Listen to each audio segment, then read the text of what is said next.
It's just your Wi-Fi. Do I have to like reboot or nothing? Or? No, it'll come back on eventually. Okay. So, but he's there. He's there. Okay. All right. So this is episode 14.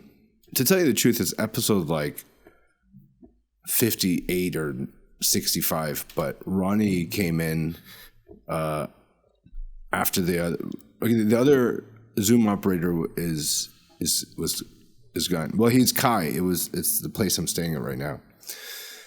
All right. Well, that was unnecessary. Unnecessary. You know what? This girl that's staying in this house for a bit, she was like telling me that I introduced her to Justin, and my introduction was the stupidest introduction. I go, "Hey, Justin, this is Claire. Claire is my friend Justin. He's a magician, but not really. He's like a comic, but he's kind of like both."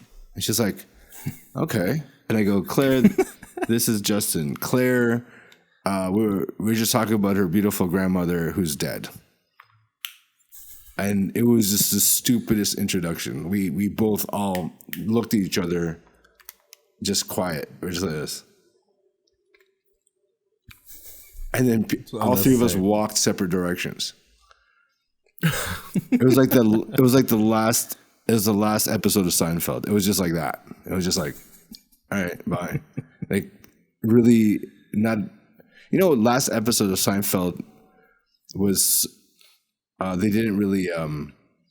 It wasn't climactic. There was no climax to it. It was just weird because that's how Seinfeld likes it. But then they did the Larry David and Curb Your Enthusiasm did a show about a last episode of Seinfeld in the show. Did you see that? This is the longest introduction to a guest. Oh yeah, I totally forgot he was here. You know why? Because you know why I didn't talk about Mike? I couldn't see him. He just popped up right now. Oh, I thought you were gonna say it's because I'm pale. Well, you know what? Compared to Ronnie, you're not. You're actually. You know, Ronnie has a whiter look than you. You kind of in between the color of me and Ronnie. But here's our guess. So I'm like Japanese Hawaiian. Yeah, Japanese Hawaiian very color. Japanese Hawaiian. You could definitely look. You look like a local Hawaiian dude, 100%. Ronnie looks like a local Samoan kid. Like he looks like a Samoan with the hair, right? Half white. Ronnie's half white from the Philippines, born and raised, but he doesn't have an accent because he was in a rich school. Look at that. But he still loves Filipino women and ethnic women. He doesn't care about white too much. We're the opposite. We like more white. I like both now. Yeah. I like both now. I do too. I got. You know, this is how I know that Crazy Rich Asians and Asian, the Asian, what do you call it? Thing is kind of hot now in Hollywood because I'm starting to go for Asian girls again. That's sad that it took Hollywood for me to go back to my people. Yeah. Because now we don't have, as Asians, we don't have to like smash a white girl or have a white girl on our arm to be like, dude, I'm worthy. Yeah. Of more than than this. I mean, yeah. is that really the mentality that you have subconsciously when you date white girls? Because what's the percentage of you dating white girls and non-white girls right now? Like, what is it? Like, in throughout your whole history of putting your dick in people, what was the higher percent of race? Just between whites and Asians, or you mean overall, like everything, right? Let's say non-whites. Non-whites. Okay, let's say non-whites, whites, and then Asians. Non-Asians, let's say other, just like we're going through the border. Whites, Asians, and then other. That's black, so Latino. The whites is actually pretty low. Like I never really was like, oh, I have to. So I would say that's maybe almost 5%. What? I thought you had a bunch of white girlfriends. I saw pictures. No. You just said that yesterday. I never said anything. I just took it in. I was like, okay, he thinks that. All right. Okay. I just went with the flow. So yours is 5%. Yeah. So let's say you 5%, whether say it's like 5% is white, and then what's Asian? Asian is probably maybe 60%. Wow. And what's other? And I guess the remaining would be like Latina, white, black, whatever the fuck else. everything mixes. Yeah. Yeah. Ronnie, we know yours. 0, 0, and 0%. Yeah. Negative, actually. Negative. Your preference, Ronnie, would be what percent? If you had a preference. If I had a preference In who I dating would fuck. races. Well, dating and fucking are both different, but let's just say dating. Okay, dating. My preference percentage. What is the percentage I'm looking for? Am I the percentage of people I want to date? You can't ask me what you like. Yeah. Out of 100%, what would your go-to be, and what percent is that go-to? And then what? We're not going to break them up into tiny little races for the third one. It's just white, Asian, and then no. other. I'm just confused. All right. Okay. So when you put your penis in a woman, that means you're in the past. No, I'm just saying right now. Okay. Okay. I'm not gonna. I'm just asking you what your preference is. It's a very easy question. You're very uncomfortable right now. No, I'm just clarifying. All right, good. So okay, all right. I'm like a beige guy. I like mixed beige. So that'd be the top. Hello. So it'd be like what mixes white with anything, or white and Asian, white and black, or white and Latino, or anything. Yeah, probably anything. I don't know. I don't really like pure white. Mm-hmm. And you don't like that would probably be in my. All right, so that'd be the lowest. So it'd be 5%. Yeah. So basically, you're exactly like Mike, but yeah, I guess yeah, 5% white, and then yours would be mixed, would be like 65. Yeah, and then 30 and then Asian. We just be like ethnic. Oh yeah, yeah, that's pretty good. Pretty good numbers. Yeah. I feel like this was supposed to sound almost scientific, but it was just like this is gonna be cut off. This won't make it. This won't make it. Yeah, I don't know if that's gonna pass. Yeah. So Mike Kim, I met through the Asian Comedy Festival, or throughout. I think we met at that Asian Comedy Festival, right?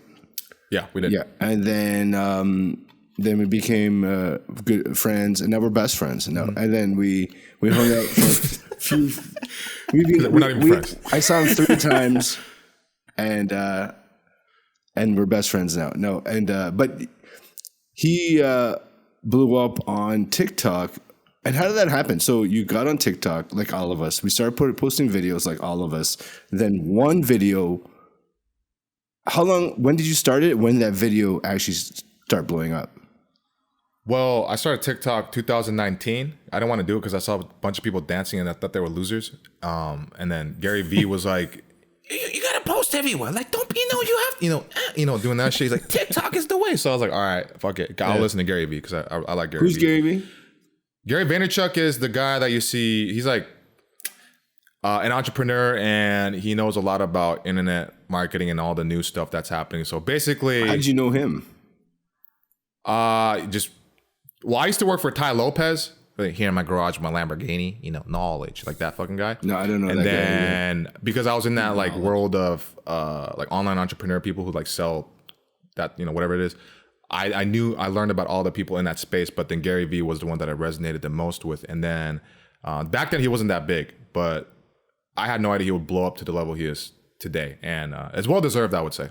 He gives great advice, practical advice. Right. So what was his advice? You just fucking post every day. Stop thinking about what you're posting. Really? Like stop judging yourself. And here's one thing that helped me a lot. The thing that you don't want to post because you feel like it's not going to get likes, because we become a slave to the value metrics. Post that thing and liberate yourself. So I started doing that. And funny enough, because I was listening to his advice, that's what led me to October 2019. And then I think a couple months after that, then lockdown hit. And then sometime after, or end of March, I believe, somewhere around there, then I posted a video that went super viral. And then I got like a shit ton of followers, and it just kept. So how many videos did you post prior to that?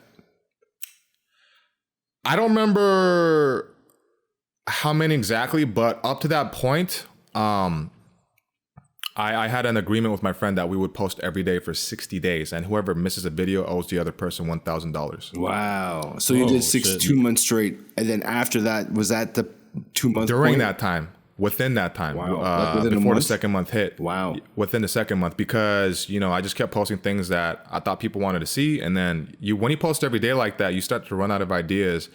Where you run out of ideas that you think that people want, because you get sick of yourself. I compare that to telling jokes, because like you try to be somebody you're not, and you know inside you're like, this is not me. I don't know what that feels like, but yeah. No, that's just me. Sorry, I forgot. I'm new. I'm not a hack. Anyways, I'm just joking. He's not a computer hacker, Edward Snowden. But yeah, Can we show the video on this, Ronnie? Sure. How do we do that? I guess is it a specific one? Well, show the video that actually blew up. Yeah. Okay. So when you let's say you posted 60, 70, or let's say 50 videos straight. Let's say the 51st one blew up. What was the number difference? What was your regular average number of views before that hit? Man, like maybe a few hundred. That's it? Maybe. And then all of a sudden, so go all the way down. You got to go to like 2020, like the beginning of lockdown, right? Maybe, I think March. It's called Confessions of a Former Fuckboy, Part 1. Yeah, I posted a lot. Yeah.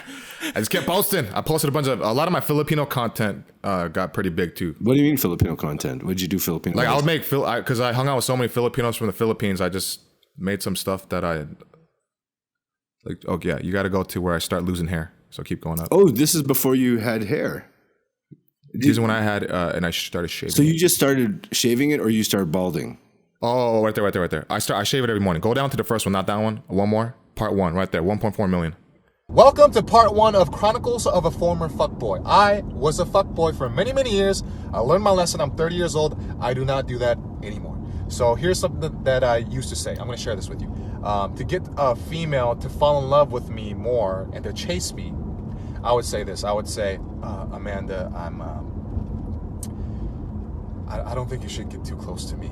I don't want to hurt you.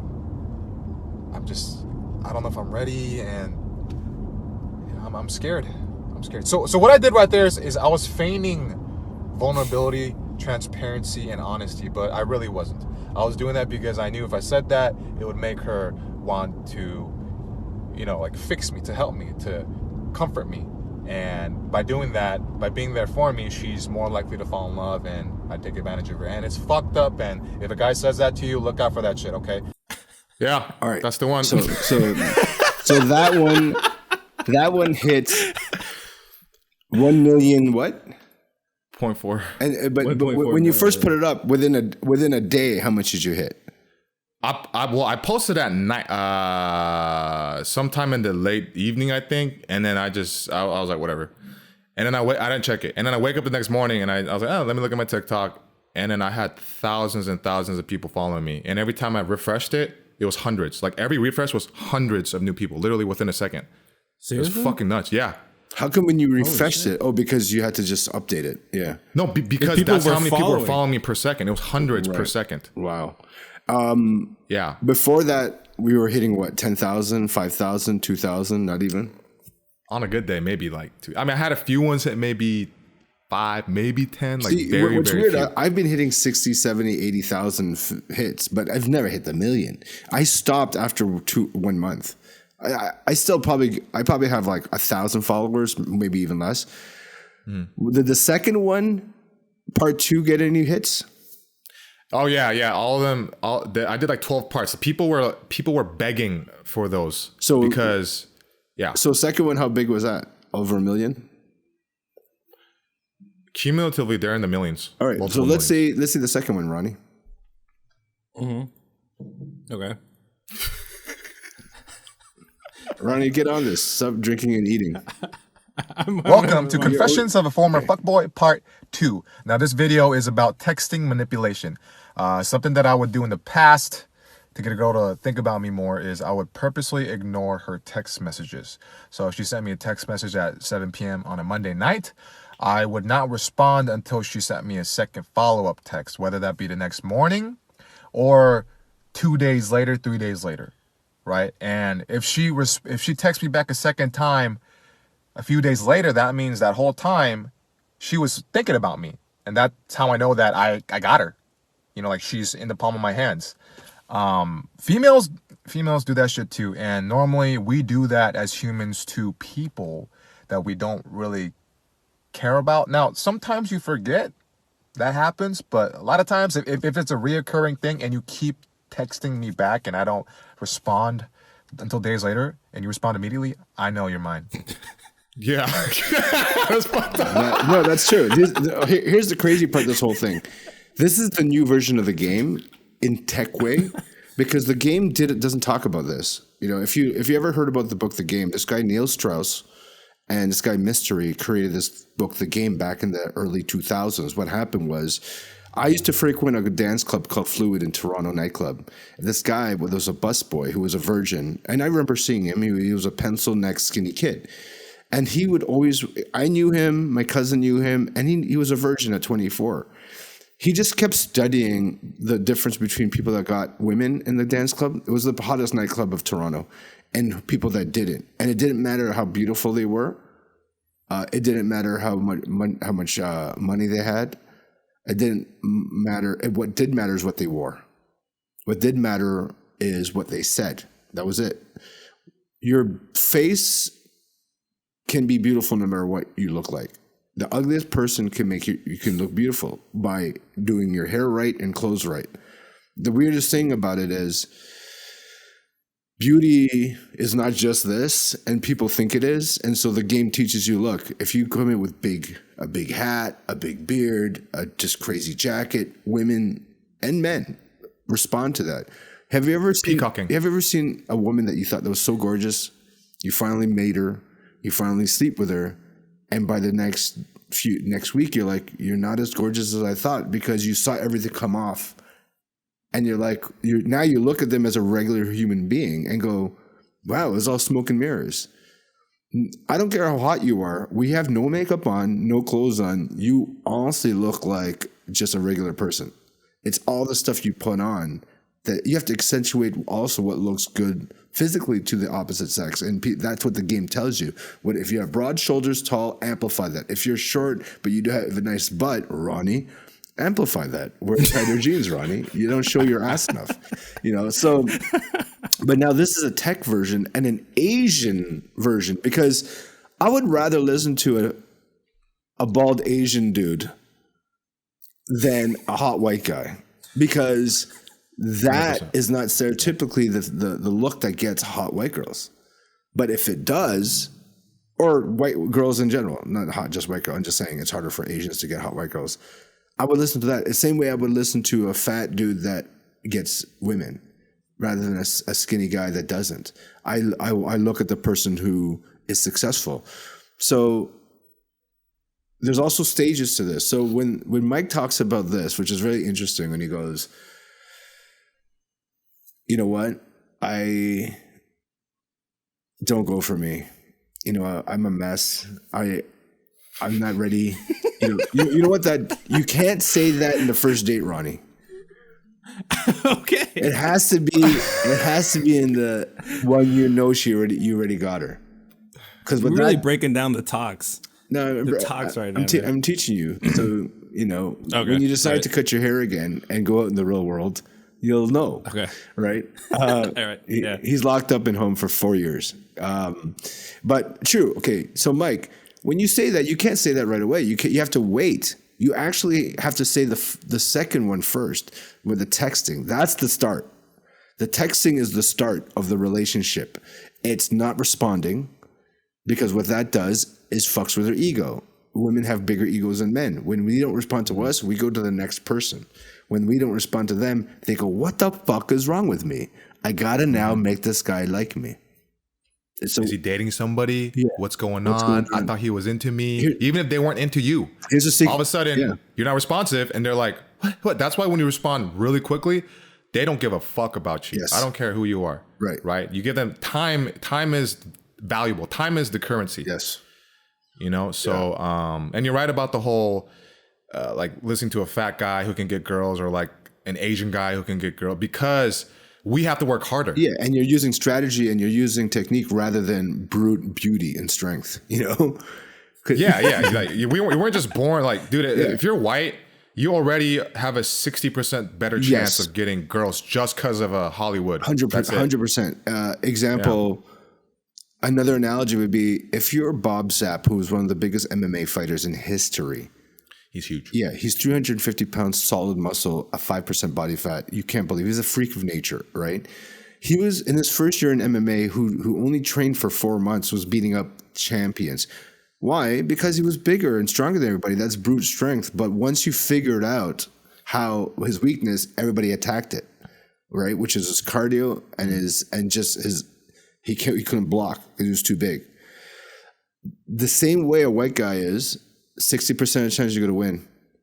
You know, the guy that beat Bob Sapp the first time was a Brazilian guy named Nogueira. And Nogueira was 100 pounds lighter than him. And everybody thought Nogueira was going to die. But Nogueira goes, no, I know his weakness. He has no endurance, right? And he has no ground game. That was also his weakness. He didn't have a ground game. He was so big, you have to take some time to burn him out on the back. So, yeah, the analogy is... You're talking about dating right now? Ronnie, keep on the rope. Listen to the analogies. Okay. The reason why you're home by yourself is because you're not listening. I have to think about everything as MMA. Yes, everything. That was the problem. Yeah. Well, we can do something that you relate to more. So, like, you know, butterfly catching. If you're a butterfly catcher, right, a natural butterfly catcher, right, that has a giant net, course. It's too easy. Yes.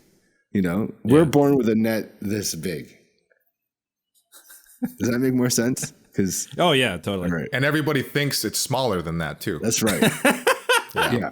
Right. They do. Or they do. It's not. No. It's not. No, it's not. No, it's not. Well, Never. for most, it's not, but some. Yeah. So it might be. So the when you do that, you create them to think that there's something wrong with them, because the truth is, every woman thinks they're the hottest. I don't care.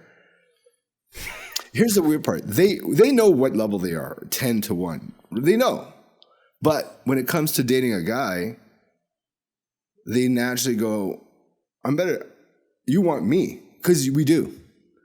So they're already, a dating starts off this way with a woman. They're always ahead of you. Because the guy's always chasing. Yeah, they know we want you. They're the comedy club, we're the comic. We just want to be on stage. They know that. They're the owners of the comedy club. So but once you go, I don't want to go to your comedy club, they go, wait. Are you fucking another comedy club? Does that make sense? You kind of have to, it sounds sad. Here's the saddest part. Nobody wants to hear this because it's such a fucking, it's almost like so chauvinistic. It's almost like you're playing too many games. But to get anywhere in life that doesn't want you naturally, you have to have a strategy. They're always on defense. We're always on offense. It's the truth. Going for a woman is like it's like a basketball team's home court. You always have to, you're always on the deep, it's not your home court. You're never on your home court unless they come to you. And that's 10%. You know, guys, 90% of guys get girls that want them. 10% of guys get girls that they want. 90% of guys just get what they get. Hey man, this girl likes me. I'm going to go for her.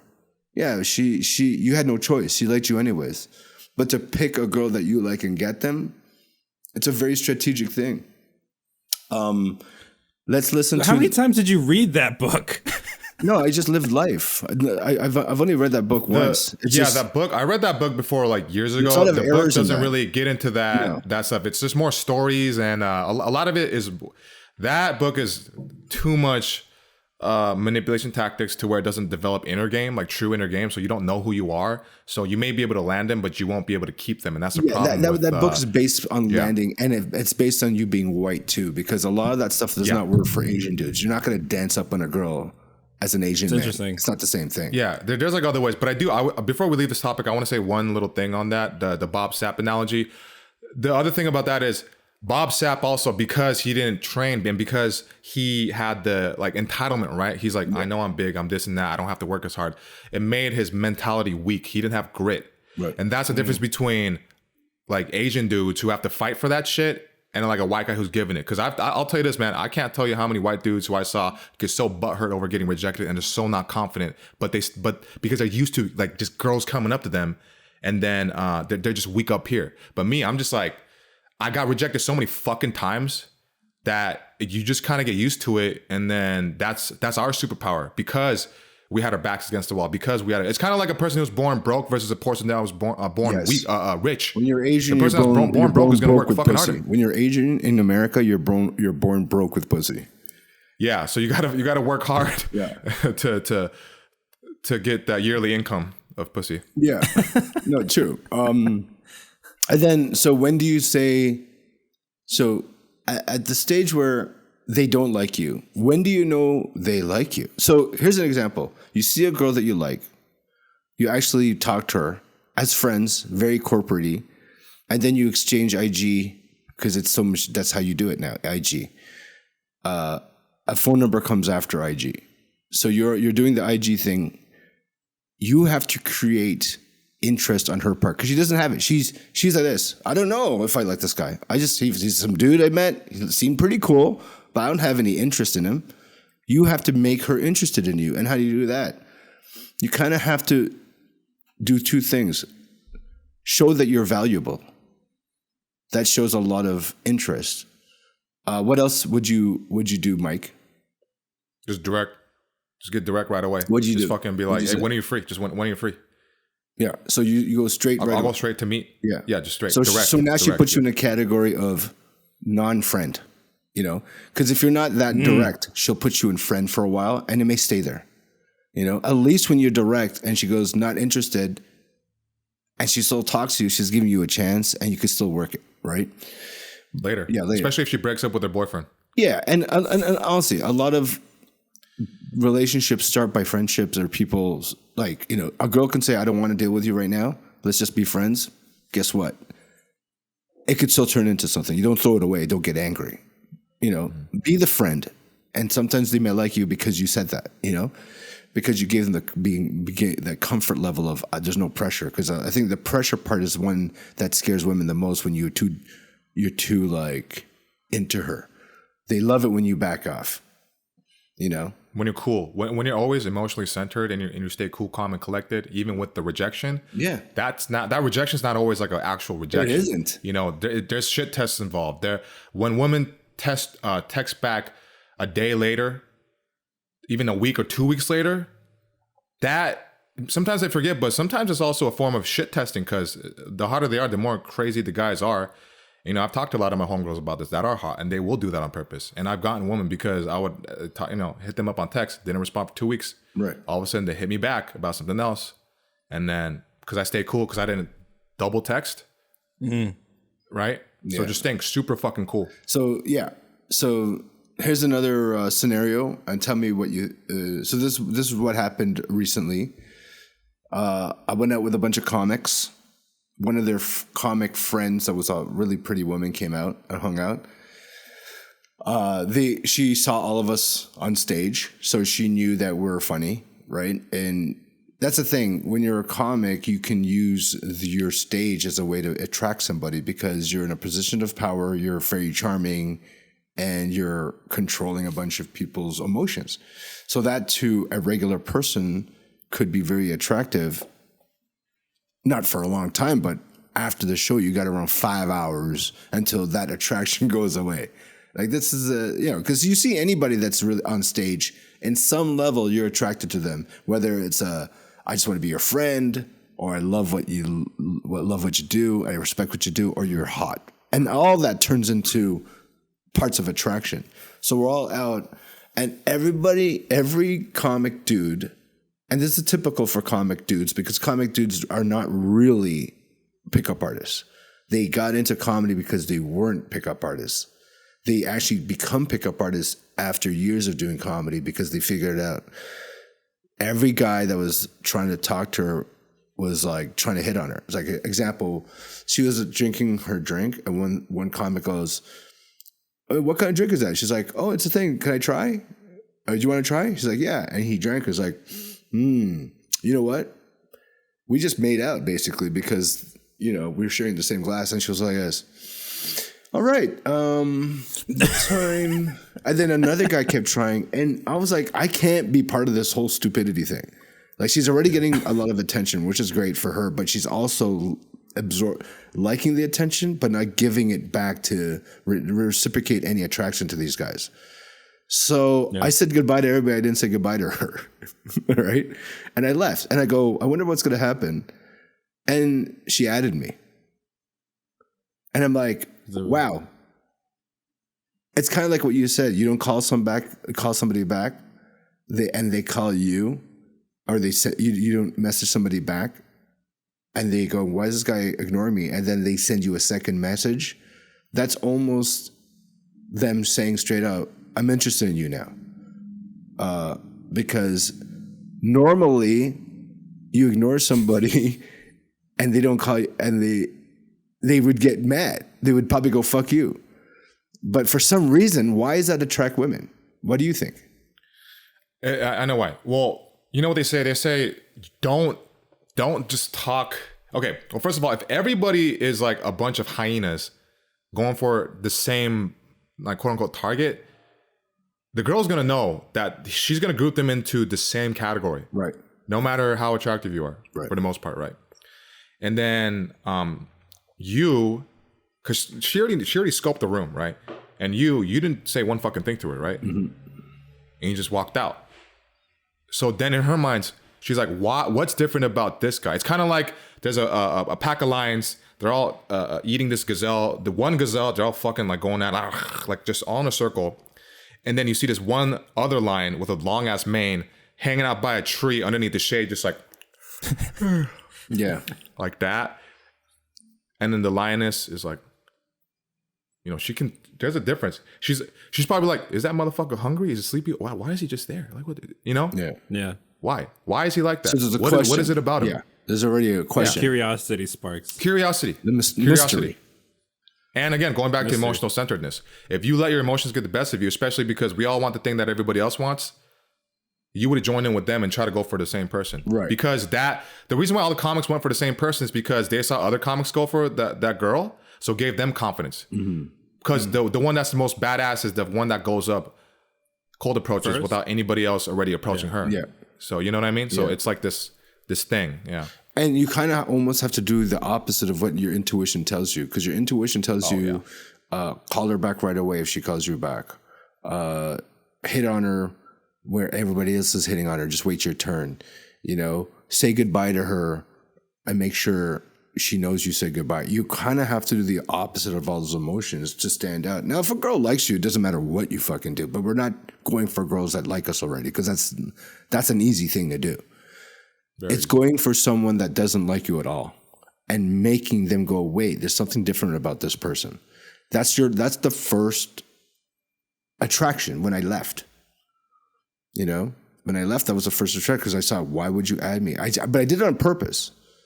I showed value and then I took off. So they have to chase. And then they added me. And then I added them back. And then nothing. Then they send messages on they watch my, here's the thing. Do you watch, it's so fucking stupid and petty, but do you watch who watches your IG? And you go, I used to a lot. Yeah. Now, do you think if someone, obviously you can get on someone's IG by mistake, because you can watch your friends and the next person you go on by mistake. But so if you watch one video, that's not like watching all their videos. So it could be a mistake. But if they watch all your videos to the very end, they're either really interested in your life or they have some kind of weird, some attraction to you. What do you think? Yeah. I mean, interest is the beginning of all of that. Yeah. Like just, and I don't mean interest in, oh, like I'm interested in dating this person. It's interest in you. Like what, like, he's interesting. Yeah. That helps a lot as well. That can turn into, that can be the snowball that turns into this fucking like big avalanche. Yeah. You know, and then, so going back to the thing, I had a similar experience with the comic thing, or with the girl. And then they respond to your stories. Sometimes it's an emoji. Sometimes it's just like a haha or like a little comment on that. Yeah. If they do that, the only thing the comic has to do is literally be Ask like, them out. hey, we should hang out sometime. 100%. Or like, hey, when are you free? Yeah. Because they're saying, because what women do is look, the way society is, they kind of shit on women for asking guys out. Still to this Ronnie, day. do you believe any of this, or are you just thinking we're talking crazy?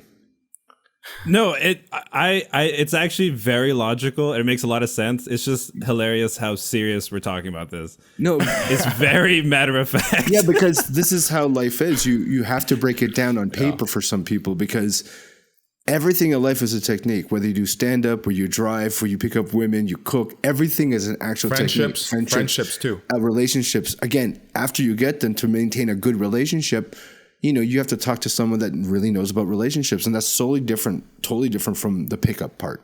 It's now a fruitful, healthy relationship. But we're talking to you, this conversation is no different from a therapist in a relationship therapy. But this is a therapist in picking up. But nobody would do that and promote that, because it's almost against women almost. It's very It's like that movie Hitch. it's like that. Yeah. Right? Yeah. I mean, again, there's been a few movies like Hitch that but they're very surface on it, because you can only go so deep in a movie, Well, there's also the new digital age, which has really like become a part of dating, right? Like the texting, the social media. There's a lot of things that have changed the landscape of the pickup. Yeah, for sure. But I think the general idea outside of the technology will always change, but the general idea remains the same, where you can't be the one, just solely chasing the one person. You can't just, it doesn't work that way. It's a back and forth thing. You have to let them chase you. I feel like that was easier before like the internet. Before Jesus, it was so easy. All you did was take your club, right? A potato sack, and you're married. No, seriously. And that's how it was. Brute strength. That's what got women. Women were attracted to brute strength. And I have a theory of why women like assholes. There's two theories about the two ideas, but the first idea about why women like assholes is like this.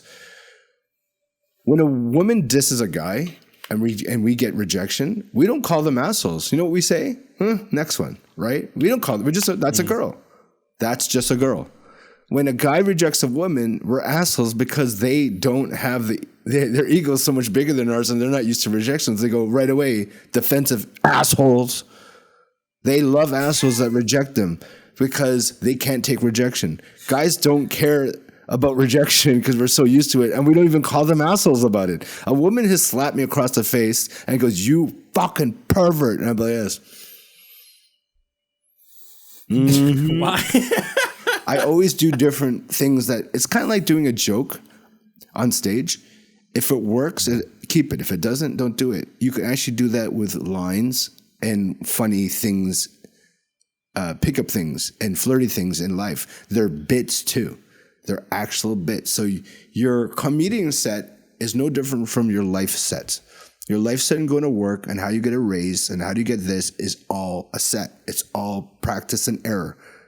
Women are so no different. The only why men, I believe, don't get a lot of women is because they don't go on stage enough. They don't try to pick up women enough. You kind of have to keep doing that and look, you've been doing it for how long, Mike? 2 years?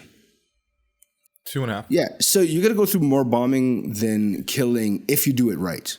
If you only kill for your first 5 years, you're just doing easy shows. You got to do the hardest shows so you don't feel no more. Like, I'm a numb person. I can go and bomb. I feel nothing. I feel nothing. I can bomb straight up for like a good 35, 40 minutes and go on stage. I'll be like, whatever. What, I've done it 10,000 times. This happens to be a shitty show. I'm not going to blame it on myself. That's how you should be when it comes to approaching women and being dissed, because eventually you don't care because you know there's another stage, you know, and eventually you get better at it because the confidence is something that they feel subconsciously that you only can get out of by trying it enough, or you're just a natural confident person by nature, which is still, they still work, right? Can we watch the third video or the third part? I just want to see if there's anything else we missed. Okay. All right. I haven't watched these in so long. I'm like, oh yeah, I forgot I said that. This marking. Welcome to Confessions of a Former Fuckboy Part 3. And today we're going to talk about something that I would say to a female that I'm already kind of dating. It has not been that long, but she likes me and likes being around me. Okay? We're not official. So what I would say is, Jennifer, what? Why do you want to date me? I just... Okay, I'm gonna be honest. I just feel like I can't offer you as much as I want to because I think you're so great. I like you a lot, and I think you deserve so much better, so much more. Okay. Now she's gonna have to come up with all the reasons why she likes me. She already knows a few reasons, but now since she has to talk to me and tell me, she's gonna say even more things on the spot, and she's gonna believe them, and it's gonna solidify the feelings that she already has, but make those feelings even stronger. Because of the extra things that she has come up with. Oopsie. Okay. So here's the thing about that. Now that's a real thing. That's happened. That's happened to me in a real, like my girlfriend, this girl Jennifer, that I really, really, really cared for, and I thought she was an amazing. Her name was Jennifer. Yeah. Why? Coincidence? Because I say Jennifer. Oh, yeah. Shit. In the video. Okay. So yeah, my ex-girlfriend Jennifer lives in Guelph, Ontario. Honestly, she was an amazing person. I was gonna move to I was planning to move to LA, and then she wanted to move with me, and she wanted to move her family, and this and that, and this and that. And I said, you know what? You don't want to do that. And this is true. I didn't even make this up, because what you're saying is exactly what people say in real life that are honest too. You know, it's just you're saying it to make them like you more, you know, where I'm saying it to really cut her off, but it made her like me more, even though I didn't want it to happen. You know, I said, I don't think this can happen. You know, I don't want you to take you away from your family. You're a really nice woman, and you're one of the nicest people I ever met. And my lifestyle sucks for you because I travel so much, and I hate the fact that I can't give you the time. And I really think that we should break up. And I think I'd be happy if you found somebody else that can give you all that stuff I can't give you. And she was like, no, we just work on it. And I'm like, no, I can't see you like this. I can't keep seeing you in pain whenever I'm gone and you're upset and this. He goes, look, I'll try again. I go, no, because he was trying. That definitely made her like me more, right? So you're actually doing things that are real, that really do. You say what guys really say in real life to people they do care about as well, that really do want to break up with somebody. But what you're doing is doing the same thing to make them like you more and fight for you more, to keep them again, you know? But the hard part is your conscience probably got you, so that's why you stopped. Exactly. Yeah. I stopped all that stuff because, you know, it just... You're lying. It's weird. You know, like weird. you're just living a it's lie. lying, and now that's why it's more the direct approach. Yeah. Direct approach, because there's pickup artists who will argue against that you can't be like that direct, but I disagree. So being direct really filters out the shit, because I don't want to like I'm too busy to fucking waste my time playing these stupid ass games. It's either you fuck with me or you don't. And sometimes if they don't fuck with you, they come back later for whatever reason. Yeah. I don't take it personally. It is what it is. You know, and I can just move on, because there's always going to be another girl at the end of the day. Yeah, because here's the difference. Your self-esteem has changed too. You don't need to bang as much as you did before, because you already did it, proved yourself you could, proved yourself you were attractive, proved yourself that you can get girls that are outside of your league. And then you're like, you know what? I just want to bang girls. I just want a real good girl that works for me. Because you changed. Bang a real good girl. Yeah, A real good girl. a real good one. A good one. A one that fits me. Not a girl that I just want to get for the challenge, you know, because For ego purposes. yeah. And to have sex with girls that. So was there a point where you banged us, like you wanted this girl so hard, and then Ronnie? So hard. The word choice. So you wanted her so You hard. wanted her so hard. Who says that? So bad. No, so hard. That's more than. Okay, I wanted her so hard. You never heard that phrase? Maybe that's a Canada or Toronto phrase. Because No. Everybody When you says- say so hard. I've heard you say so hard before, and I die laughing. Yeah. And I realize now you don't realize we don't say that in America. I wanted her so hard. Yeah. No, it's I wanted her so bad. But you shouldn't stop saying it, because it's just fucking hilarious. no, but I'm just gonna keep it the way my lingo is. I'm not gonna Yeah, change. I know I'm not gonna what you're change saying. just to bang you. Okay. I don't care whether you like my lingo or not, lady. This is who I am, and if it doesn't match, then we can't get together. You know, that's exactly. Wait. I can change. I can adapt. Okay, fine. I just want to bang you for my ego. You ever want to go so hard? I remember my ex said that to me. I miss you so hard, and I was just like, I just picture with her heart on. Like this. I miss you so hard. Oh my God. Like a crayon clit. You know what I mean? Yeah, that's a big one. Oh, Yeah, that's a big one. Yeah. So you ever wanted a girl so hard and bad, right? And then you finally got her, and then you were like, I have no attraction to her anymore because you already got her. And then you're like, why? Like, why the fuck am I not attracted to her anymore? And it's a difference between going for someone that you actually like and then wanting to be with them longer than just the challenge, right? So is that what you're in, the stage you're in right now? Yeah, because it got to the point where the reason why I was going so hard in the paint with the dating and stuff was because back then I didn't know what to do with my life, and I didn't really like myself. So if I wasn't fucking girls for validation, I felt like a fucking loser and a piece of shit, you know. But over time, you get used to that, and then I just felt like a piece of shit every time. So even when I bust a nut, right, I just like, you know, before it was like, wow, you know, but then when I got used to it, I was just like, like, why did Post-nut clarity. And then it went from that to like during when they would do stuff to me, post-nut clarity. Then it happened. I started thinking like, what the fuck? While they were like, when there was a girl sucking my dick, I was looking at her. I'm like, why would you suck my dick? I'm broke. I'm a loser. And I resented her almost. I was like, why would you do that? You know, like, I mean, it sounds fucked up, but I was like, dude, because I didn't like myself. I'm like, why would you suck this fucking rotten ass Here's dick? a sick and sad part of this whole thing. Ronnie's laughing. No, here's the sick and No, it's funny though. Ronnie's laughing like a 4-year-old watching boobs. This is like his face is just giggling like a child. It's so hilarious.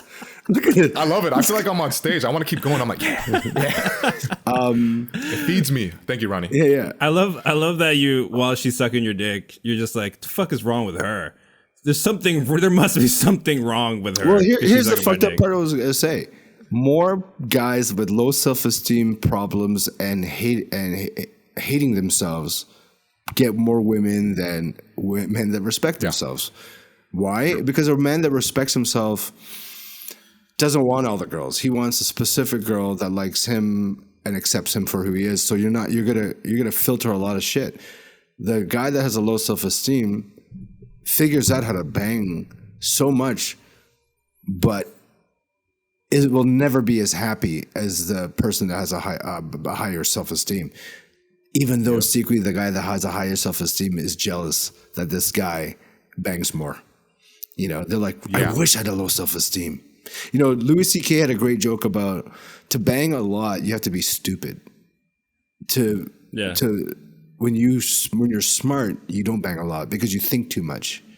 You know, I don't want this person to feel like this. I feel bad. I have guilt. When you're soulless almost, it doesn't matter what you say, you can get where you want to get. And that's a lot of people are successful in comedy that way too. They just do whatever they want to do, steal jokes, you know, take personas that are not their persona, you know, cater to a crowd they don't really care about, but they know it works. That shit happens everywhere. So you are kind of like that guy, but you kind of change. So Ronnie has to, in Ronnie's level, you know, you have to go through so many levels to not to so stop. You're a piece of shit. Yeah. Wait, let me clarify. I still felt bad, but the need to prove something to myself would override that. But in the back of my mind, I was like, why are you fucking doing this? So I would shove it down. So I still had a conscience, but it wasn't strong enough because I was desperate. Yeah, well, a lot of people that have sex addictions also know how to get women without paying for them, you know? So they go to a clinic, they go to a rehab center of, hey, I have a problem, I'm a sex addict, and they don't really realize that they have the secret of actually getting women because of their sex addiction. Their sex addiction allowed them to figure out how to get any type of woman they wanted to because of the addiction. Where a regular guy that doesn't have a sex addiction is in shock and going, how the fuck did you figure that out? And you have no money, you don't have a career, you're a loser. You know, because a lot of losers, I know, bang the most girls. Like, they always say that hot girl that is with this loser fucking boyfriend that doesn't have a job and she supports. You always see that shit on Judge Judy. And she's so pretty and this guy's a scumbag. The sad part is the scumbag knows how to get women.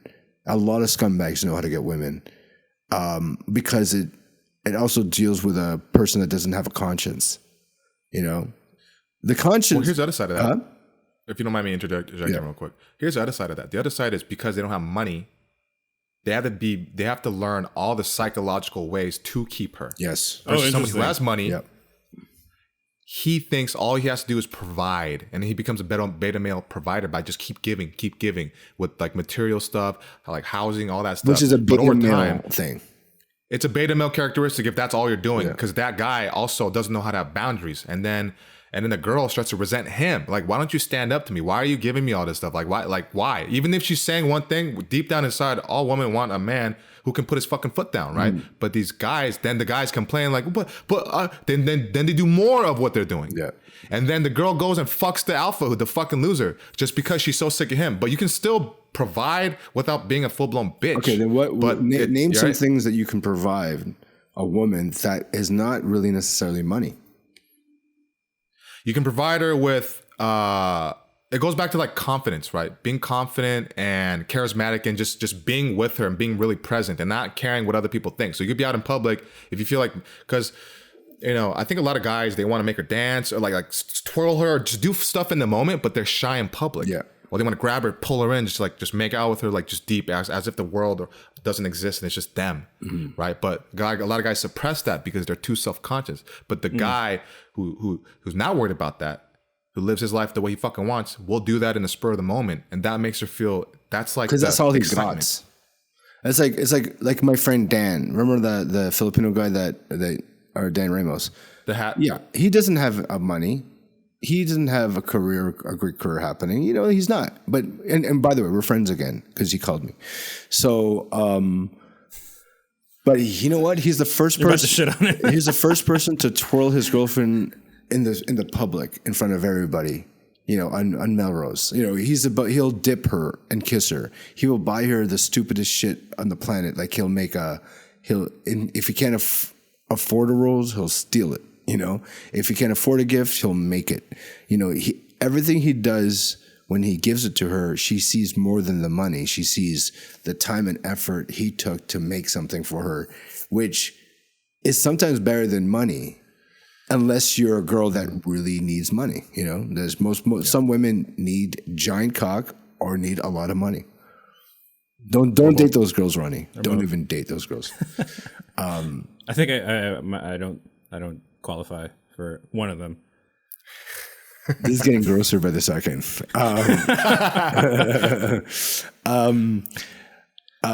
So now for you, Mike, starting stand-up comedy, you must be going this. Wow, this is another tool I could have used back in my heyday. Now, because you're gonna realize, and you've probably realized already, this is a great way to get women. It's an easier way. It's not just cold calling them and trying to pick them up. It's already, the date has already happened when you get off stage. All you need to do is just go out to the talking part. You did all the work about the fun. She already emotionally is there. Then you could just say, let's go out, Have you noticed that as soon as you started comedy, or you didn't even, you're more... Well, you know what's funny? The reason why I got into comedy and did my first open mic, even though I avoided it for years, is because that year where I was going extra ham with the pickup stuff, I knew, especially for me, but all men, it's very true. Majority of men, the biggest fear is rejection from a woman. I don't care who the fuck you are. They're more afraid to walk up to a girl they don't know and talk to her. And I knew that. And me, because I defeated that fear, because I approached every girl that was remotely attractive and started talking to her, trying to get a number and, get dates and stuff. And I got numb to it, right? So I knew, I was like, okay, well, since I defeated this, and that was my biggest fear that I finally conquered, stand-up comedy, I've always wanted to do it. So if I did that, it only makes logical sense to go for it. Yeah. Right? So then those pickup led me to stand-up, actually doing stand-up. And now, like you were saying, the stand-up thing, like those two are so intertwined. The thing that got me to get girls was I would treat it like a show, right? Obviously, you're 100% I'm not trying to, yeah. So just whatever I say, I'm not trying to, I would treat it as if it's like the same thing. It's like it's parallel. It's like a show. You do so fucking, you're so with them and they're with you. Nothing exists anymore. That was like with the girls. I would talk to them in the middle. I had friends throw paper airplanes and hit her in the head. Paper airplanes, right? Like, because they were around. They folded a piece of paper, threw it at her head like a fucking asshole. And I didn't even acknowledge them. I acted like it was just us. And she was like, it was a girl I randomly went up to. She's like, and I was like, hey. And she's like, yeah. So she forgot because I was focused, right? Like kind of like a heckler you don't need to address all hecklers. And then me bringing them into my world, my fucking reality, it's such a similar concept. And then being funny, just having fun, not caring, like willing to bomb with jokes. But because when you commit to a joke that bombs and you keep committing and staying up there, they don't care, right? Like they're like, okay, they're still watching. But if you're like, oh, then they're like, oh, I should feel that way too. Same thing with the woman. That's what I learned from all that stuff. So it's really cool to see how both are combined. And the thing you said about being up there and then performing on stage, it's like they'll hit on me now. Yeah. Which I didn't really have before. I rarely got that. Yeah. So now it's kind of like, for me, because I did jiu-jitsu and MMA before comedy, that gave me the strength to do comedy. I go, if I could get knocked out and choked out and beat up in the gym, this will be nothing, And when I realized it's not nothing. It's still painful, and it's very hurtful. But because I'm used to pain through whatever my life went given me, or went through jiu-jitsu or whatever trauma in your life, comedy was easier to deal with. Comedy is hard to deal with when you had everything. Comedy is hard to deal with to start if you're the cool person. You got everything in life. You never struggled, because you'll get on stage and bomb because it's inevitable, and you wouldn't know how to take that rejection. Where most of my comedian friends that started it, when they bombed, they go, it was better than my fourth grade party. Nobody showed up. Like, they really are like, man, how do you feel? You bombed. My dad didn't beat me up today, so that's pretty good. Like, most comics are traumatized. That's why we go into it, because we're trying to find a safe place where we're trying to find strength. Comics generally come from a torn, broken, and sad existence.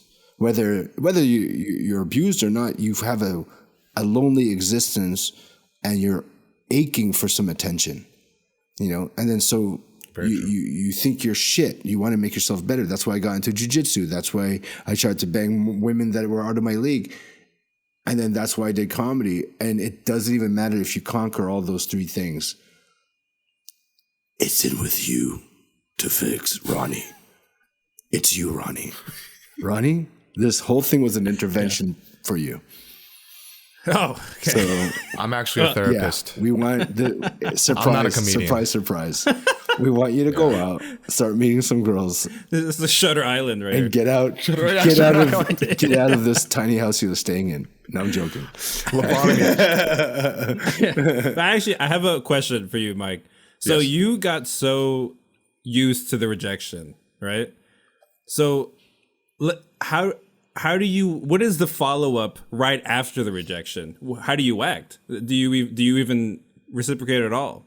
You know what I mean? Oh, you just make it kind of like a game. Like you never get mad, never blame them, never nothing. Just like if they go like nah, he's like nah, and I also try a little bit more, and I'm like, okay, well, you know, it was really nice meeting you. I have a good day. I would just be cordial. I'm like, I can't get mad at them. And then there was sometimes where they'd be like, they'd be like, ew, and I'm like, oh. I thought it was so funny. I thought it was hilarious. I'm like, I didn't even do anything. She's like, get the fuck. I'm like, hey, and she's like, ew. And I laughed. Yeah. I didn't even touch her. I was far away, but it cracked me up because I turned it into a game. Like, how can I get mad at that? It's fucking hilarious. It's like, it's absurd how angry she got when I was just saying hi. So I just, that's how, at first it really hurt my feelings big time. I would sweat. I'd be like, oh, fuck. What's wrong with me? Yeah, fuck, it's because my eyes are too far apart. I know that's why. my eyebrows I have thick ass eyebrows too, so I have fucking weird face. But yeah, I blamed like everything about me. But after a while, you can't blame anything because you get tired of blaming it. Mm-hmm. Like you don't even have the energy to blame it. You just get fucking used to it. That's if you woke up with a giant cyst on your head and the doctor says if you remove it you die, would you still approach women with that giant cyst on your head? And you have to be. If I remove it, I die. Yeah, so you have to keep it on there. It'd be harder to be that confident with this giant cyst in your head, but what would you do? Would you still just go, fuck it, I have to? I mean, you kind of don't have a choice, right? So what would you either live or you die. So I know. So with the cyst on your head and your approach of women, would you have to be extra confident or would you actually talk about it as your introduction? Hey, me and my little friend would like to meet you. No, I wouldn't even. And you put eyes on it. He really likes you. Not me. This guy. That's your in. Yeah. Yeah. That's the creepiest of all creepy. Yeah. Like if I squeeze it and then it pops, I die, right? So what if I say, you know what? Let me just go out with a bang because I need attention. So I was like, hey, how you doing? And I say hello to my little friend. So you approach it. Yeah, I would never put attention to it. I wouldn't even mention it. I wouldn't even act like it was a thing because I thought you had to mention certain things because as comedians, we feel like we have to address everything. Yeah. But you don't have to. There's certain things you don't need to address and you just talk. You just, again, that's how you bring them so into they your won't reality. see it, but because you don't address it and you don't care too much of it, they're almost like, I guess I shouldn't care about it. Yeah, it's like this. It's like when you're dating somebody and then the times you talk to her the most is when she wants to argue and you argue back. Mm-hmm. You're teaching her to argue more because that's when you guys interact. But if you ignore that shit, if you're just cool, calm, and collected, and you don't talk much when she does that, but then when she's like nice and in a good mood, and then you give that attention, you're teaching her, and that's what not even just women. That's people. You're teaching them how to interact with you, right? Yeah. So it's the same exact concept. And then the whole repulsion thing about the guy not being that good looking. Right. Any guy can level up hardcore as long as like the internal game's on point. If the internal game's on point, that can go past a lot of shit. And the hot girl that gets with the alpha looking dude who has a lot of money, most of them are actually pussies. I know a lot of them. And this is, I've seen this so many times and then they leave that guy and then I'll come across the guy who's not the best looking, but who's still confident as fuck, who's really cool. Yeah. Then the girls. Yeah. And then they cheat on you with the alpha again. So who knows? They always want that they can't get. They got the guy that gives them emotional needs, and then they go, fuck this guy, I want a douchebag again. Like they're always like back and forth. It goes back and forth. Yeah. It's kind of like when you date a girl, you like her when she dyes her hair every 6 months, so it's a new girl. I know. My ex's mom would do that. She told me that. I know a lot of girls that would do that. She said, it changes up my man. Yeah, for doggy style. So when he did doggy style, she said, it's like he's fucking a different girl. It is. And some girls, they get thicker in the winter in Canada, and it's like a new different girl. It's weird. Huh. It's like the change. And that's the thing. You kind of have to don't draw. There's certain things you have to draw attention to. Like, let's say you can't get it up. Yeah. You can't just go. You bring that up in the shove first it in soft and just rub it on her. And goes like, that was great, was it? You can't. That's something you have to adjust. If you have a tiny penis, they don't care either. If you don't care either, they just whatever. It works, But certain girls, there's even if they're size queens, they'll be like, if you don't care about it, I don't care about it. Like they're so a lot of Asian guys that are not confident with their dick sizes. Honestly, they don't give a fuck about it unless it's a size queen, and in that case, you don't want her anyways. That's not for you. You're not for everybody. Everybody is not for everybody. Some guys are like, man, that girl hurt me because that girl goes. Some girls don't even give a shit about looks. So what's the difference? It's a real confidence thing in who you are, and you got to work on stuff outside. I think what makes someone attractive is a person that loves who they are, and knows what they want, and is level-headed. That's very confident to me. That to me is very attractive. Also weak and sad and crying in a corner. That's so hot. That's hot. Hot. Yeah. So what is your new, if you had to give Ronnie advice, as a new kid, 25 years old, starting the dating scene. I just started dating. I've never even talked just to a started girl. dating. Oh, you really just started dating? I thought we were playing like a game a bit this whole time. We kind of are. We kind of are, but also but there is truth in you just starting. Well, Ronnie, I'm sure you're dating. You obviously dated women. I'm just saying, you're 25. There's always good advice from people that have been around longer than you, right? Yeah. So I'm just saying, what kind of advice would you give a guy like Ronnie, who is, a great guy? What to be direct, to go out, what would be a good way to start meeting? What's my angle? I would say I can already tell. I just met you, but I can already tell from your vibes and the way you are that you can get trust pretty easily from the girl, and you because you're comfortable, because you have this chill vibe about you. Like your eyes don't your eyes don't say that you're like a fucking snake or anything. I can read eyes and stuff, right? So his dick doesn't say that either, by the way. that what he's it's not a snake. It's not a snake. Okay, got you. It doesn't peel. Oh, that's good. It peels. It's always nice when you're Filipino and you don't have psoriasis, because a lot of Filipinos have that shit. Only during the summers. Only during the summer, then it peels. But I would work on. He's a good vibe, good kid. Women would already go, this guy's a nice guy. I feel like they would definitely laugh at things you say because they want to laugh with you. Because you have a good smile. You have, you're pleasant. But I would, again, this is just whatever, assuming shit. I would work on being more direct and not being too jokey at times, because that was my problem. It's good to be funny, but what's if you a bad joke example? About what's a good example of being it'd be too like jokey? if she's like, what's your favorite sex position? At that point, you should be. You don't need to be serious. Still joking. You can be serious, but I used to joke about everything because I got nervous. I would sabotage myself. So what's your favorite sex position? Oh, the one where my dick looks bigger, or just always joking. But I see. Just knowing when to kind of chill out on being a clown, right? Because the difference between being a clown and being like a charismatic funny guy is a guy that knows when to chill and not always put on the performance. You know what I'm saying? Yeah. So that was my problem that I had to go through. So if that helps. But here, yeah. where So during the pandemic and during quarantine, maybe for you, maybe I'll ask you how you have gone through maybe the day. I don't know if you're dating anybody, but like if you were going to give advice to someone that was trying to date during a lockdown, what are their options? Really, online dating, because everybody, it was funny because you're like, oh my God, you don't wear masks. You don't wear masks.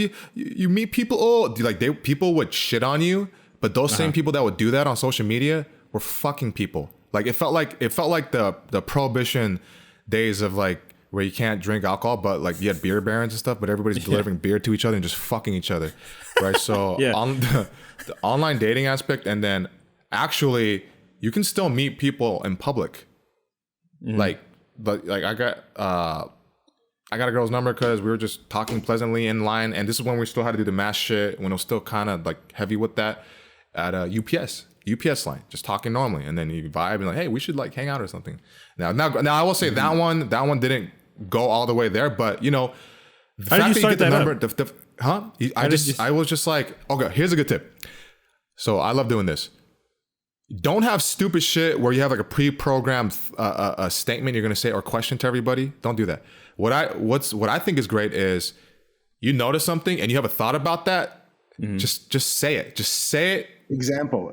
So the example would be, what did I say there? I said, oh, I was looking at her and then she didn't have a package, but I had a package to return.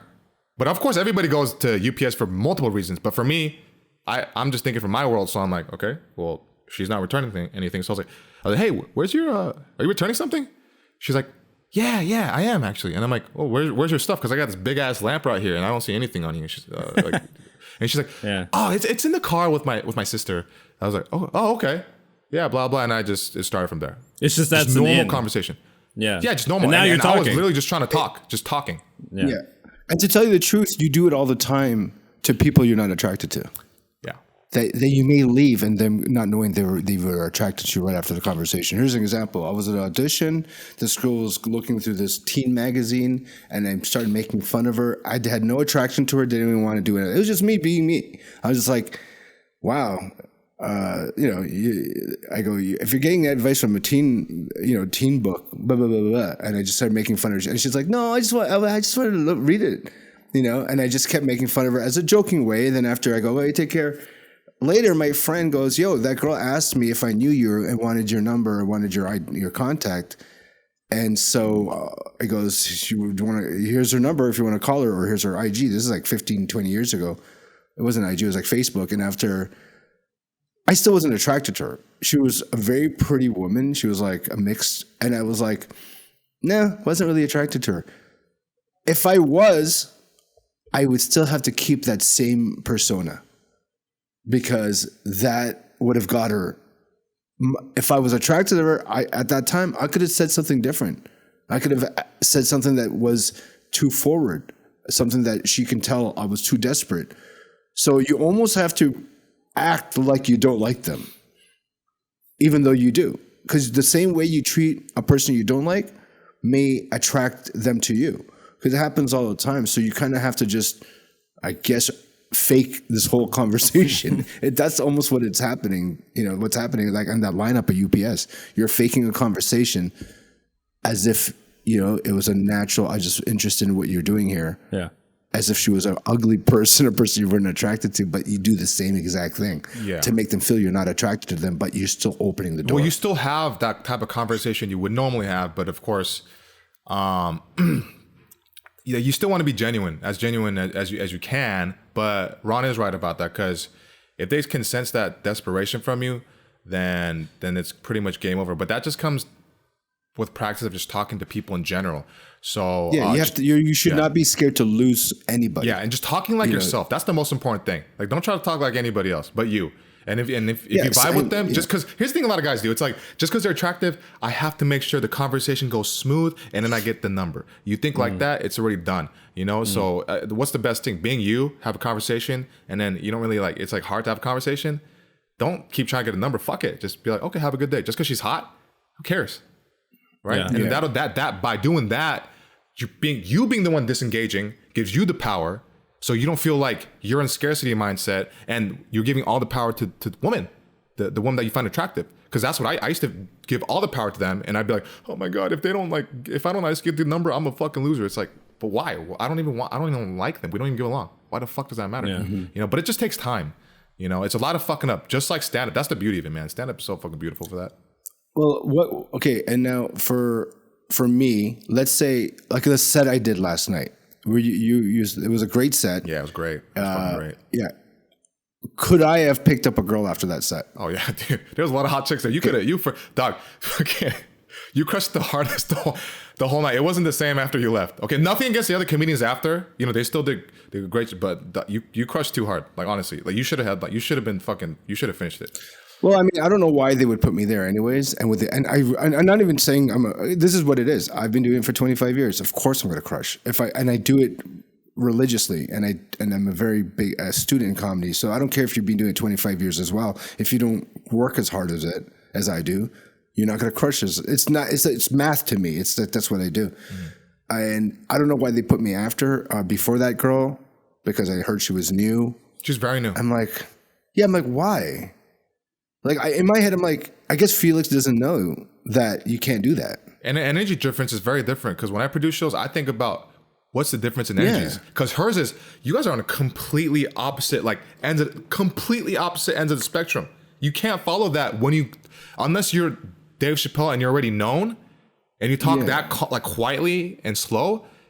It's near impossible. It's not. No, because I'm not a high energy physical act. I'm a high energy voice act. Yeah, you so project. I'm like, but my body's still. Where Dane Cook and Jokoy are like this with the voice too. Yes, it's very close to a musical act, you know, where there's high level performing acts, and it's a different part of your brain that's stimulated than just a voice on its own. So to go after someone with a high energy and a low voice, you'd have to be obviously someone famous or have specific jokes that are slow that pop so hard, right? But that's only someone that can do it for 20 years experience can do that, you know? So the lineup should have been switched. I was like, why is Brian going on first? He's the best writer of the whole fucking show. It's just, you know, but either way, I heard the show was, the big guy was good. He was really good. But yeah. If I got off the stage then, what would you say I could say to somebody that I wanted to pick up? Like, what would you, if you could go into my body and go, okay, this is what I'm going to do to pick up girls right now, what would you do? And we're talking after the show ends, right? Yeah, because not during the show. After the show, I would literally. Would you wait by the bathroom like a pervert? No, what I would do is this. I would, two things. It could be two things. And you could actually do that the whole night. One, I would just talk to the friends in the little group, and there's always going to be some girl that really is like, oh, you're so funny. And I'd be like, oh yeah. Oh, thank you. Yeah, what's your name? And then kind of start a conversation. And then if I zero like her, on the one that compliments. And then talking to her and talking a bit, and then the girls are watching that want to talk to you but are shy, but see that you're talking to an audience member, then they might get more courage. And then you can go from that to the one you really want, and so let's go hang out and just be like, hey, you know, thank you for coming. That's the best way, right? Because it's like, oh, thank you for smoke screen. Hey, thanks for coming. I saw you. Especially if she was laughing, because I did this before. It was like a real thing. Like, dude, you were laughing so hard, it really made me feel good. Like I was like, yeah, like that. And then she's like, yeah, oh my god, you were like the funniest. And then, you know. And they're like, we should. I go, did you pee your pants? I always say that. Did you pee your pants? Because I like that. That's a good one. See, that's a good one. I'm not even joking. I say that a lot. Yeah. I go, did you pee your pants? Because that's my favorite. And they laugh. Because I always talk about vagina indirectly. Yeah. Because it already sets the tone of, we're not going to be friends. We're more than friends. Yes. And what I say, because I'm joking. One girl came up to last week. It was in the comedy club, and after in San Diego, I go, we were outside because you like the show. It's like, yeah, because I loved it. It was so funny. And I'm like, I go, yeah, let's go back in. It's so hot out here. I go, it's dim sum in my pants right now. Dim sum in my pants. And then she started laughing, and I go, and she was just like, that looks so funny thinking about it, but I get it. because it's dim sum in my pants too. I go, I have a shumai. You probably have a hargao in yours. And she started laughing because she was half Asian. And then we just started hanging out. But if I don't joke around in a weird, sexual, cute way, they don't know that I'm into them. Yeah, I do. I like doing the same thing as you too. Like food is the best way, right? Dude, I mean, I could bring the horchata. You could bring the taco. We could just eat it together. Like that's how I get the Latinas and shit. And then something I'll say sometimes too is this is not the sexual thing, but I'll be like, dude, you were laughing so hard, like you literally healed my childhood trauma. Like I'm like healed now.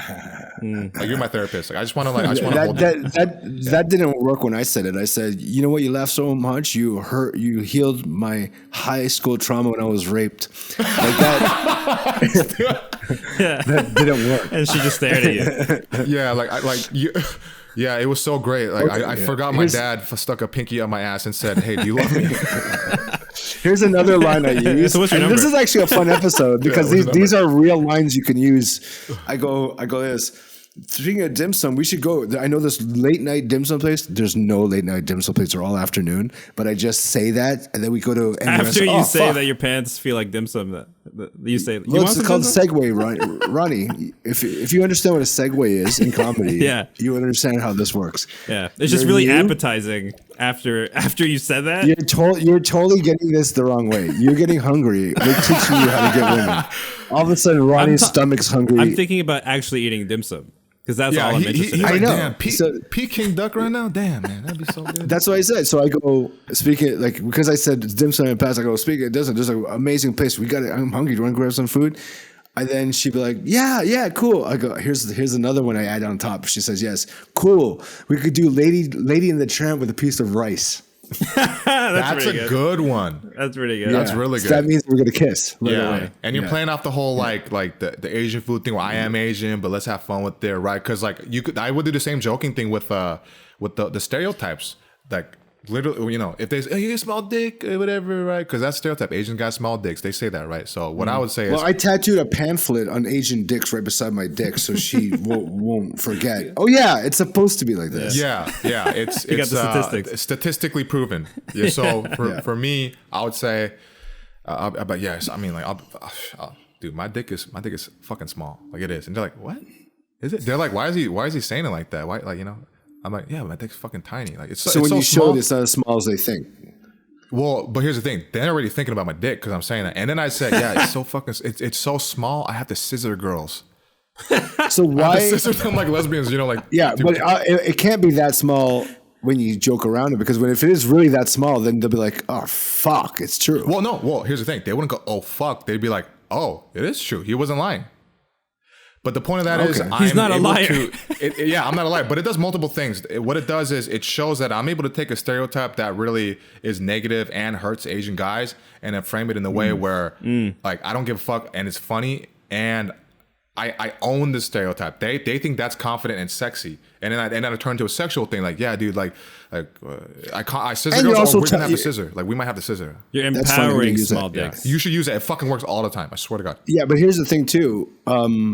The fact that you called your own small dick out if she was a size queen, so she knows what she's going into now, so she won't be so fucking upset if it is not what she wants. But here's the thing: if you're a girl that goes for an Asian dude, expect it, and if it's not there and it's bigger than you think, then great for you. But if it's not, hey, we already told you. You already know. So at least there's no surprises. Yeah. The worst thing is when you pick up a girl, and so my friend who's Chinese Jamaican, but he looks more Chinese. Right? He has more, he looks like me, but darker. And he has a small dick. But he tells everybody, he's like 4 inches hard. And he says, he tells every girl he's 9 inches because he's half black. And then so, because the Asian side took over and it was a small dick. And this guy tells straight up he's 9. And he goes, yeah, by the time they fucking fuck me, man, they're like, what the fuck? He's like, it's inside now. And I go, yeah, but aren't they disappointed? And he's like, don't care. It's too late. No, he's right about that because as soon as they're already in the room, it's just like, well, they're like, fuck it. I'm already horny. You're already here. Like, why not? Yeah. Let's just do it. That's how it always is. Yeah. So, but it's so weird because you're like, Yeah. wouldn't you be embarrassed of that? He's like, no, man, whatever. I don't give a fuck. Whatever I do, whatever to get women, I'll do. I don't recommend doing that, but if that works for him, that's a ballsy great. move. It's a ballsy move, but it's also, it's kind of, I don't know. I feel like if you talk like that, then you're going to start making more white lies. And before you know it, you're just going to lie more about other stuff. There's no longevity in that. There's not longevity. Yeah. So to me, I think authenticity and honesty is always the best bet. Like honesty, including your humor. If you think that shit's funny, then great. Because if she doesn't think I'm funny, I can't even get hard. I'm like, you don't think I'm funny? Like if a girl thinks I'm hilarious, I get so hard. It's like Viagra to me. You know, like if dirty talk, I don't want. For sure, 100%. Don't tell me how big the dick is. Just be like, you're so funny. I'm like, fuck yeah, dude. Like fuck yeah. Like you killed it at the show. I'm like, fuck, really? And I feel safe. So I get hornier. If you finally pick up a girl, whether it's on the Comedy Club or it's in the UPS or Ronnie, where would you pick up a girl? I guess outside your house that you see at the bus stop, whatever. Yeah, so mailman. You go on a date. You go on a date, right? Are you chivalrous? Do you pull up the chair, or do you just more casualize it as a depending on if it's a coffee date or a dinner date or a lunch date? I go for the coffee at the lunchtime because you don't know what you're going to get into, because you may not like the person, and it's a good way to say, all right, well, I got to go. It was only a coffee date. If it's a lunch date, you kind of have to invest a little bit more time, and if you may not like her, you may have to stay an extra hour. Now, the dinner date, I wouldn't go for it all, even though a lot of people do love dinner. I don't like that. If it doesn't go well, you got a whole night. And it's really bad when you go, I got to go right now. Where at least the lunch and the coffee is like, yeah, you got it still early. You probably have work to do. You know, what is your go-to? Dinner, lunch, or coffee? Wait, are you asking Ronnie? As a first date. I'm asking you, me? Kim, Mike. Yeah. Okay. I prefer a quick thing like a tea, coffee. I don't really drink coffee, but I say let's get coffee and they have tea there. Or I go for the drink at night if I know that like I want to get to know them, but also I can leave easily. But at the same time, it's in a more romantic setting if I feel like I think I want to kind of smash, you know? So, and the drink is cheap. Like I'm not trying to take you to dinner. Like it's disgusting. I'm disgusting. I chew with my mouth open. You know, I forget they're there. You and Jason Cheney eat like fucking savages. It's like rice comes out here and there's a fucking half a meat, and you're like, it's disgusting. Yeah, so how was the show tonight?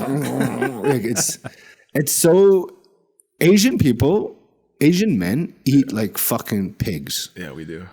There's a hair up here. There's a fucking rice up here. Yeah, we're just not. The etiquette is totally different. Asians eat like it's their last meal before death row. That's how we eat. Yeah. We just shove shit in our pie hole. Yeah. You know, and Asian women do it at home, but in public they learn not to. Yeah, Asian women are just like Asian guys. They eat, they fart, they eat like oh yeah. They do that shit. Oh yeah. Yeah, I hate eating on dates. It's hard to talk. I don't like any of that. I don't like it, and I don't want to pay for some shit. I'm like, oh cool, I'll pay for a drink. But the buffet is the worst on the first date. You get stinky. You went to a buffet? First date? No, I've never. Imagine going to the crab places on the first date. A boiling crab. That's actually fun. It's a fun. That's actually better than a buffet because at least you're laughing and like this is so weird, and because it's not really a typical. It's like, hey, eat this. And then, it's kind of sexual with that, you know? You know what's good is like the Korean barbecue or the hot pot. It's like activity. As your first date? Yeah, because it's like... No, okay, here's one thing I have about that. Korean barbecue is stinky and messy, but it does make you realize if you want her as a wife, because if she burns the food... That's it. You're actually watching her cooking culinary skills, and you're like... You did the steak perfectly, girl. It's okay. You'd be a perfect wife, Yeah, you're so wifey material. I think a second date would be the dinner or something like something you both can share together after the first date works. The coffee, the fast drink, the tea. Then you'd go bring them to a date, and that could be this. That is I say go for the sex on the second date because sometimes when you make it, you wait too long. people lose an interest too. Both people can lose an interest. I've seen it too many times. And some people that go, no, we have to wait for 2 weeks. Dude, sometimes you're just like, that's like waiting for another open mic. I can't. Yeah. I'm going to have to get on stage. Unless she's somebody you've known for a long time and you Like get a her, friend. it's a totally different. Yeah, that's very different. Yeah. Because if it's just somebody that's just like a regular date, whatever, she's doing that because she wants to see if she can control you in that sense. That's just what it is. Is you're going to listen to me like that? And that's why it is good to go for. You got to go. You got to go. And you got to at least go for the kiss. You have to at least go in for the kiss. Would you go first date kiss all the time? I used to smash on the first date all the time. Like every time I planned it all out. I knew how to do it. But then the problem with that is then all I'm thinking about is trying to fuck her the whole night and then like put on that the whole performance. And then I don't know anything about her. Like period. I don't know if we actually vibe that well. You know? Yeah. So that's why now I don't really do that. But you do things that subconsciously make her horny. Of course, but at the same time while still being me. Okay, Yeah. so what are the things you do subconsciously to make her? Things you do consciously to make her subconsciously feel horny? Oh, I What is like it? doing this shit. Like First date. We're talking first date. yeah, like first date because we're I'm still trying to break the touch barrier in a fun, playful way so that we're used You to touch touching. the shoulder a lot, back and shoulder. Like the hand a little bit, or I'll be like that if we do that. But a great way to do that is I'd be like, oh my god, you just oh god, I feel so connected right now. It's crazy that you like green too. Just I'll do this and I like this. I'm like, and she's like, what do you? I'm like, hand hug. Give me a hand hug. And then she'll go in for the hand hug, and then we'll like whatever hand hug like that. And I'll be like, okay, hold it there. And I won't say shit for like 10 seconds sometimes, just. And then she's smiling the whole time. She's like, what the fuck is going on? And she's like, are you okay? And I'm like, yeah, just give me a second. I just came. Yeah, right. And then I'll let go, and I'll be like, thank you so much. Or I'll go from that to a lot of times I will go to the actual. So how does that get them horny for you? How does that move make them horny? I mean, it's not like a direct horny, but the fact is, from there you're holding, and then I calm both of us down to like a baseline level of just that. So right there, that we were like almost meditating. Like all she's thinking about is this. She's not thinking about anything else. She's thinking about me and her and like what's going on, and just super focused in silence. So she's not thinking. So I literally would do that. That will last up to like 15, 20 seconds of just what's going on? Huh? What are you doing? And then everything I say from there on is like she's paying attention to everything I say. Like I won her over in that sense. Because if she's willing to do this, though, that's a great shit test to see. Is she down for you? See, yeah, I don't do that, but I do the touch thing. So we're eating. Yeah. And then I grab her. It's all this is the way it's all stupid, but it works. It's jokey, stupid, dumb shit. So she'll be eating and go, can I have a piece of that? And she's like, it looks really good. She's like, yeah. And then she goes, oh, do you want me to cut you? And I just take her fork and I go this. I goes, you know what?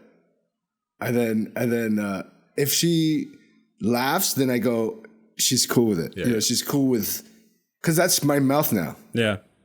It's like I have to like show that we're gonna exchange some germs here, whether it's the hand germs or the mouth. Mm-hmm. There's an exchange of touching or liquids in some fucked up way. Then they're like, It's a fucked up way. yeah, because they go, I guess I could sleep with him because that's a PG version of sex. You're trying to do a bunch of PG versions of sex. That's hilarious. Where it's like safe, it's not sex, but there's an exchange of dirt somewhere. True. Hand dirt, And face dirt.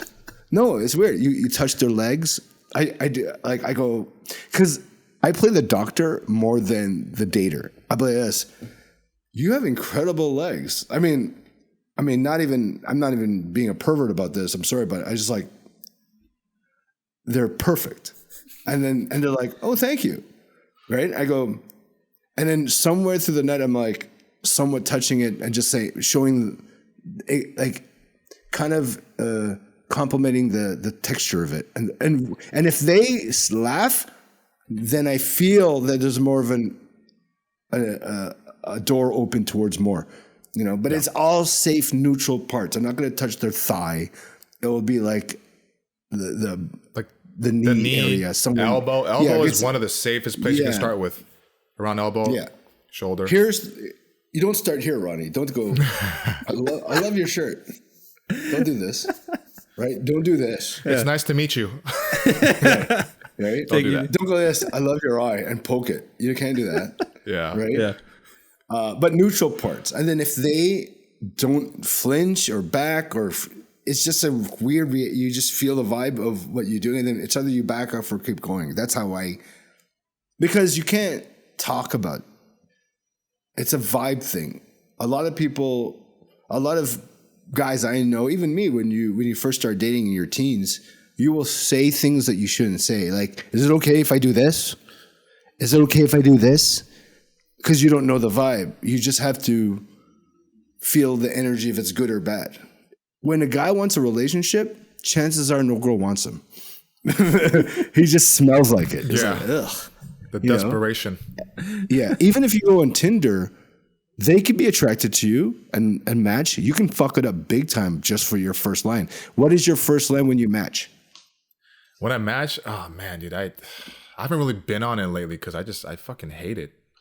You know? Yeah, but what would you say as a first line when you match? I would just fucking straight up. Well, the last girl I matched with, I just said that she was this black chick. She had like 5 different hairstyles.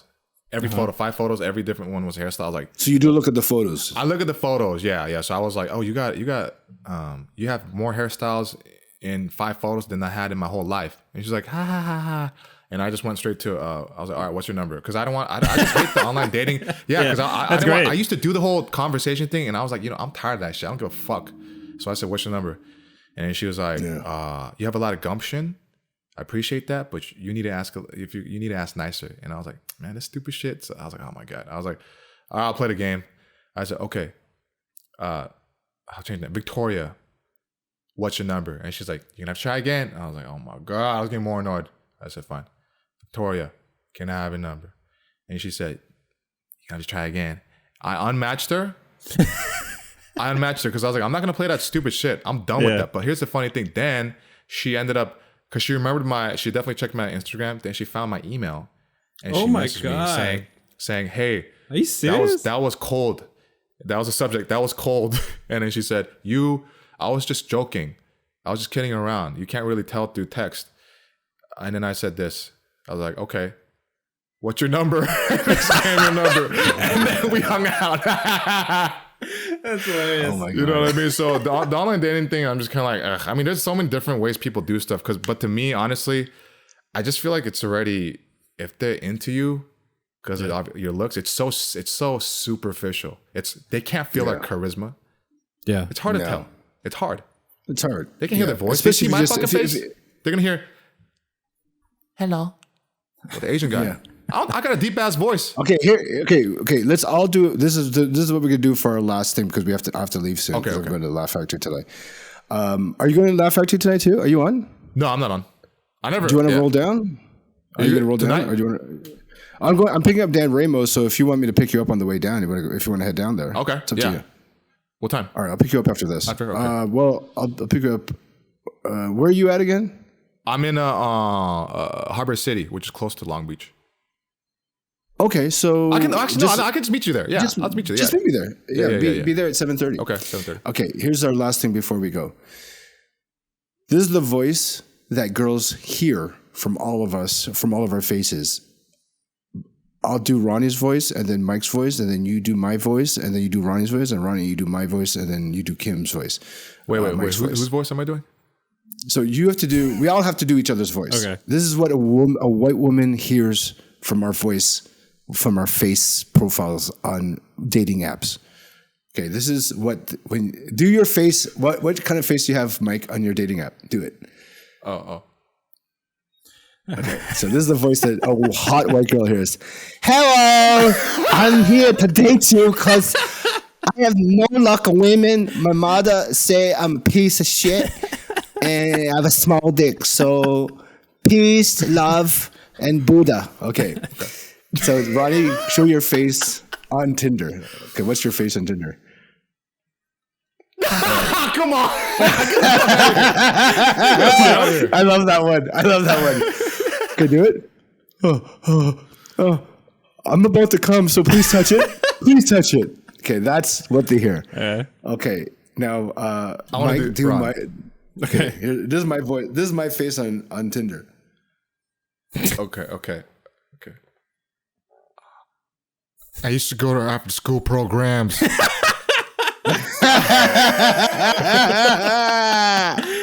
Oh God. Oh God, it's so creepy, dude. Yeah. Okay, do Ronnie's. Okay. I need your face, dude. Right. Do another face. Okay, different face. Yeah. Did you smell that? Okay, so Ronnie, your turn. I'll do you. I'll do you. Okay, do you want my face? Yeah, do it.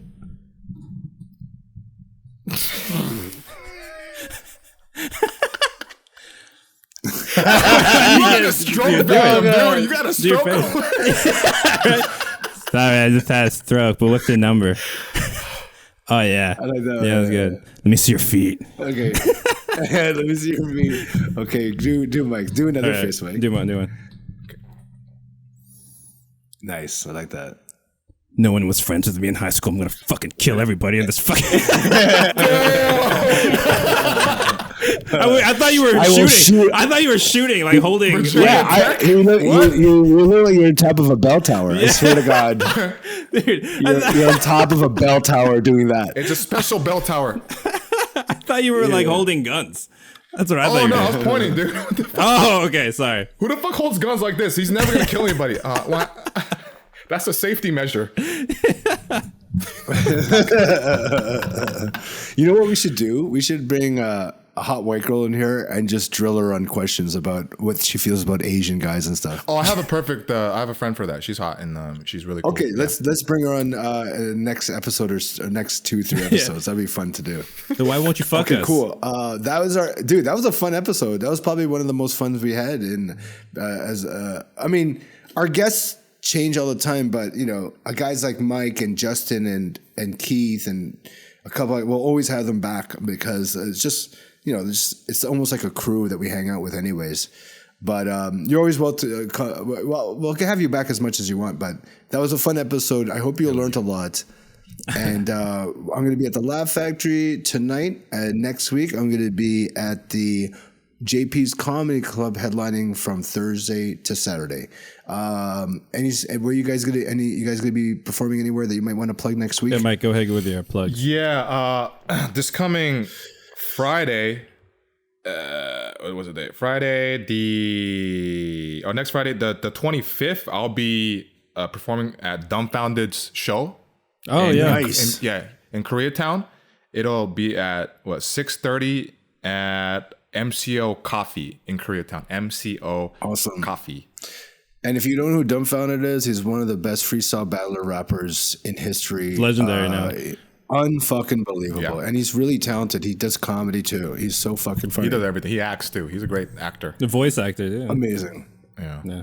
Ronnie, plug all your shows. I'm doing this podcast and I'm doing this podcast next week, and I'm doing this podcast 2 weeks from now. All right. Okay. Wait, I have one more thing. I'm producing a show end of the month on the 29th, and then Ron, you're gonna be there. That's Tuesday. Oh, awesome! Yeah. Wicked. That'll be at LA space Donko DDONGGO. That's also in Koreatown. It's a fun ass place. Good food. Donko. That actually means butthole in Korean. I don't know why they named it that. Donko. Oh, okay. 알았어. Okay. 백박 마바호. 당연하. 요시 tayo. Tara na. What? Yosi tayo. Yeah. Titi. Titi too big. Eh? I grew up with a lot of Koreans, so I